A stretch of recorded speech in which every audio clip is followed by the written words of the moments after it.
Good evening, students. Today we will discuss important topic triangles for class 10th. And firstly, we will describe Thales theorem. That is the second name of this basic proportionality theorem. And this theorem was introduced by scientist Thales. And after that, all the nations meeting, and this theorem was called basic proportionality theorem. Both are same. Thales or basic proportionality theorem. What is the statement? Firstly, we will write the statement of this theorem.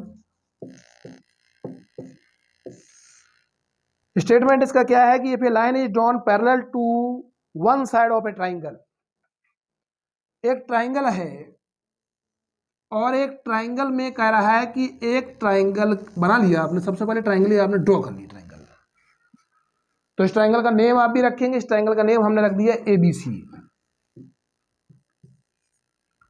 अब इसमें theorem में क्या कह रहा है कि if a line is drawn parallel to one side of a triangle, कोई भी साइड ले सकते हैं आप, AB के पैरेलल में एक लाइन खींच सकते हैं, या AC के पैरेलल में खींच सकते हैं, या BC के पैरेलल में खींच सकते हैं, किसी भी तीनों साइड के पैरेलल में एक लाइन आप खींच सकते हैं। तो हमने क्या किया, हमने BC के पैरेलल में एक लाइन यहां पर खींच दिया, क्योंकि थ्योरम के स्टेटमेंट में ही लिखा है if a line is drawn parallel to third side या parallel to one side of a triangle to intersect the other two sides. अब जब आपने दो साइड ये लाइन खींची तो उसने दो साइडों को अलग अलग पॉइंट पर काटा, तो इनके पॉइंटों के नाम हमने लिख दिए D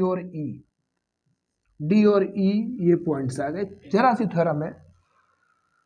then the other two sides are divided in the same ratio, तो कह रहा है जो अब बाकी जो दो साइड हैं इनका रेशियो सेम होगा, यही थ्योरम है। खत्म, थ्योरम खत्म।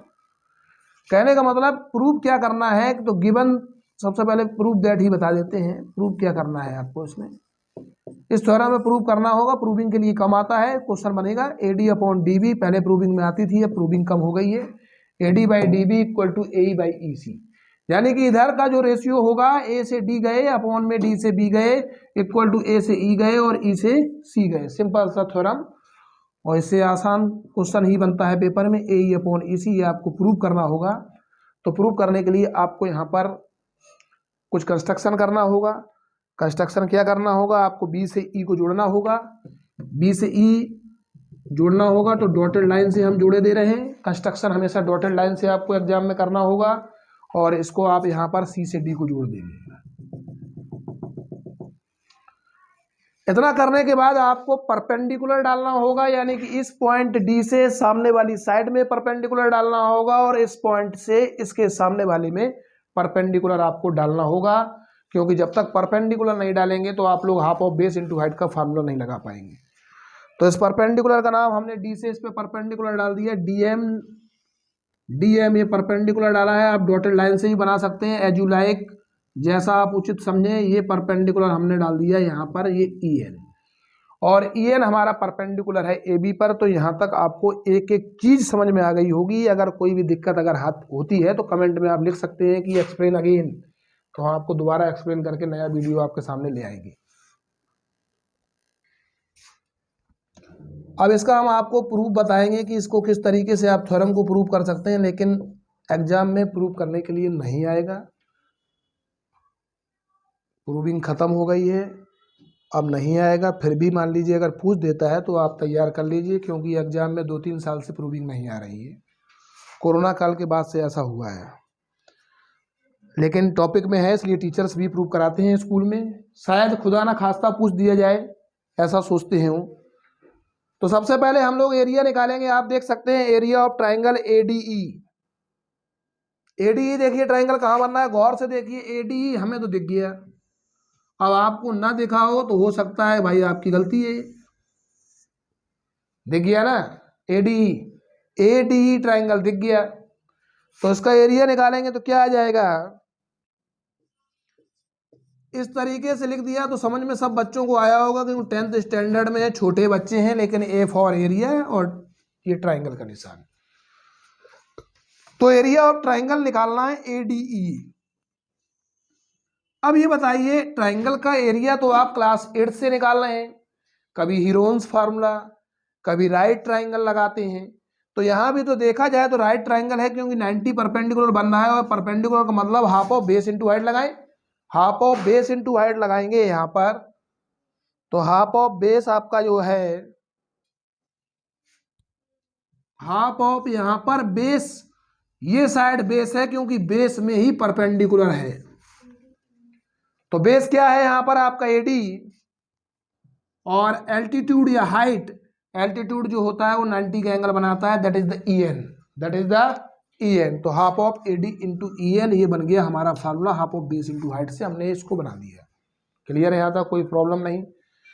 आप इसको इक्वेशन नंबर फर्स्ट डाल सकते हैं, अगर आपकी इच्छा है, नहीं डालना चाहते हैं तो आपकी कोई प्रॉब्लम नहीं है, लेकिन हम यहाँ पर इक्वेशन इसको फर्स्ट डालते हैं। अब एरिया ऑफ ट्राइंगल हमने एडी ले लिया है, तो अब इसके बाद एरिया ऑफ ट्राइंगल लेंगे डी बी ई, या लिख सकती हो बी डी ई, कुछ भी लिख सकते हैं, कोई समस्या किसी को। तो अब हमने लिया area of triangle, same side वाले ले रहे हैं, इसका मतलब जो इस लाइन से ट्राइंगल कनेक्ट है वही लेने हैं पहले ही। क्लियर है यहाँ तक? पहले हमने ये ट्राइंगल लिया एडी, इसी लाइन में आया है, और इसी लाइन में ये भी ट्राइंगल बन रहा है, दैट इज द डीबीई। कौन सा बन रहा है? डीबीई। ये के कॉन्सेप्ट क्लियर होगा अगर गौर से समझेंगे, तो इसका अभी एरिया निकालेंगे डीबीई का, फिर से फार्मूला लगाएंगे हाफ ऑफ बेस। तो इसमें भी देखा जाए तो बेस तो यही रहेगा डीबी, बेस क्या रहेगा?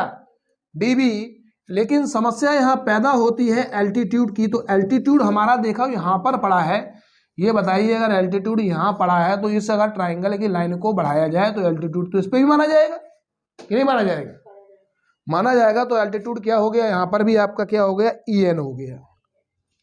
और इसी के साथ ये आपका इक्वेशन नंबर कौन सा बनता है? सेकंड।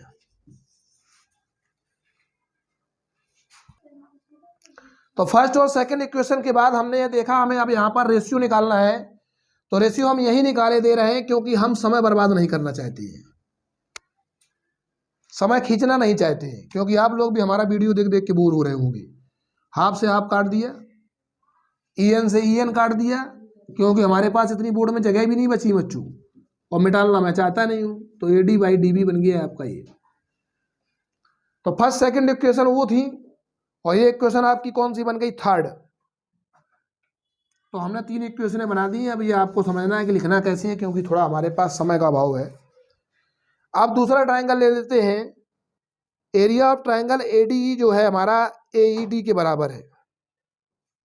एरिया ऑफ जो ट्राइंगल एडी ये है एईडी के बराबर है। एडीई जो है एईडी के बराबर है। बात तो एक ही है भाई। ट्राइंगल का नाम देना है, चाहे यहां से दो, चाहे यहां से दो, चाहे यहां से दो, तो नाम तो एक ही है। अब ऐसा क्यों किया जा रहा है उसके लिए भी हम लोग डिस्कस करेंगे। तो हम लोग लिख दिए यहाँ पर एरिया ऑफ ट्राइंगल, क्या ट्राइंगल का नाम लिखे हम लोग? एडीई, और बराबर इसको किसके कर दिए? एरिया ऑफ ट्राइंगल एईडी के। यहाँ तक कोई समस्या आपको? कोई समस्या है अब तक आपको नहीं है? किसी को समस्या तो पूछ लो। फार्मूला इसका हम लोग इसको इसलिए लिए है क्योंकि हाफ ऑफ बेस इंटू यहाँ हाइट हम ये वाली लिखना चाहते हैं डीएम। कौन सी हाइट लिखना चाहते हैं? डीएम। तो ये हो जाएगा हाफ ऑफ, और बेस इज दैट एई, और altitude is that DM. Any doubts? No any doubts? Keep silent. Now area of triangle AD और एडी की value half of A into DM हमारी निकल के आ गई। आप देख सकते हैं एरिया ऑफ ट्राइंगल ईसीडी निकाल लीजिए। एरिया ऑफ ट्राइंगल ईसीडी की डिस्कस करेंगे। तो ईसीडी आपको बन रहा है इस तरीके से, ईसीडी ट्राइंगल का एरिया निकालिए। ईसीडी का एरिया निकालेंगे तो हाफ ऑफ यहाँ पर बेस, ईसीडी ट्राइंगल की अगर बात करते हैं तो ईसीडी ट्राइंगल ये दिख रहा है, और इसमें आप बेस क्या लेंगे? ईसी। ईसी बेस लेंगे तो ईसी आपने बेस लिया, और इनटू में एल्टीट्यूड लेंगे तो एल्टीट्यूड इसमें आप डीएम लेंगे। कौन सा एल्टीट्यूड लेंगे? डीएम। यहाँ तक कोई दिक्कत नहीं होगी। आप देख सकते हैं कि जो हमने ये ट्राइंगल एईडी अभी निकाल लिया है और ईसीडी, इन दोनों का रेशियो निकालेंगे। तो समय की यहाँ भी हम बचत करेंगे थोड़ी सी। ये इक्वेशन आपकी 4 बनेगी और इक्वेशन ये 5 बनेगी। 4 और 5 इक्वेशन का हम लोग रेशियो जब निकालेंगे एईडी और ECD का रेशियो निकालेंगे तो हाफ से हाफ कैंसिल करेंगे और DM से DM कैंसिल करेंगे तो ये हमारे पास बनेगा AE/EC। ये किसका रेशियो निकल के आया? एरिया ऑफ ट्राइंगल AED और अपॉन में क्या लिखेंगे? Area of triangle ECD। कोशिश हमारी ये रहेगी कि आपको ये थोड़ा अच्छे से समझ में आ जाए। और ये हमारे पास इक्वेशन नंबर 6 बन के आ गई है। अब एक चीज यहाँ पर और थोड़ा सा स्टेटमेंट लगाने को हमको यहाँ पर समस्या ये आ रही है कि हमारे पास दो पैरेलल लाइन है। क्लास 9th में आपने ये पढ़ा होगा कि जब कोई दो पैरेलल लाइंस होती हैं और इनके बीच में जो ट्राइंगल्स बनते हैं उनके एरिया सेम होते हैं। उनके एरिया कैसे होते हैं? सेम तो देख सकते हैं, एक ट्राइंगल हमारे पास ECD बन रहा है और एक ट्राइंगल हमारे पास ये बन रहा है DBE। इसका मतलब इन दोनों के एरिया सेम है। अब ये देखिए ECD तो ये रहा और DBE ये रहा है, इसका मतलब दोनों चीजें एक है। दोनों चीज एक है, ये भाषा आप लिख सकते हैं। और दोनों चीजें एक है तो इसका मतलब AD/DB = AE/EC आपका हैंस प्रूव्ड हो गया। Thanks for watching my channel.